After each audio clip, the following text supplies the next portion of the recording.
waxaan idin leeyahay cilmigaa la kala qaataa cultureka lama kala ammaanaysto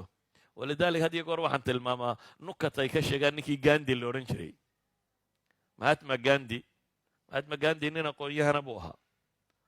oo waddankiisa rabay xornimo inuu horseedo oo aragtidan basifamka la yidhahdo maxay yidhahdaan basifism in aad si nabadgelye aad dagaal ku gashid aragtidaa dunida ku faafiyey mahatma gandi aqoon-yahan buu ahaa laakiin wuxuu ka santaagi jiray dhaqan cid kale inuu qaato saa awgeed wuxuu xidhan jiray laba go' oo cadcad iyo ul buu qaadan jiray labada go' diintan uu haystay iyo dadkiisu waxay dhaqan u lahaayeen go'a hoose marka la guntado inta la duuduubaabaa dabagelis xagga dambaa la geliyaa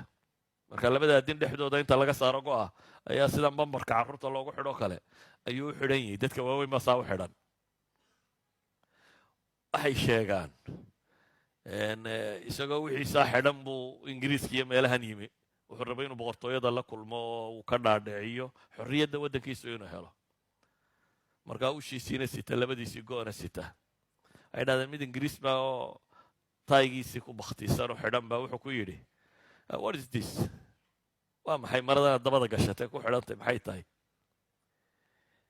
gaandiintaanu maradiisa ka jawaabin buu wuxuu weydiiyey what is this taygii uu kani xidhnaa ayuu yidhi kani waa maxay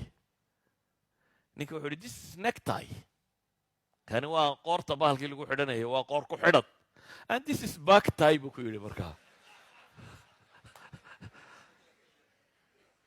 yacni maxaa ka dhigay adigu maradaad qoorta sudhatana wax musallama anigu taan dabada sudhayna maxaa wargeliyey hadba qoortaad mid iskaga xidhaye anna halkaan iskaga xidhaan buu yidhi tanna back tie baa la yidhaahdaa tanna necktie baa la yidhahdaa maxaan uga dan leeyay waxaan uga dan leeyay kaljaradu ma aha cilmi hamoodin markaad u timaadda iyagoo ama dhafoor xirtay ama marada jeexjeexan qaatay ama kan qaatay ammaan maaha it's a culture waa dhaqan ay iyagu yeesheen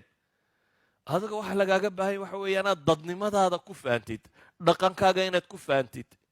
waxaad leedahay inaad ku faantid maaha inaad maydhantid oo kullu naaciq qof kasta oo qayliyey wuxuu sheegay inaad raacda maaha waa inaad qof bini aadama oo jira oo dhaqan iyo afla aad ahaatid waa inaad luminin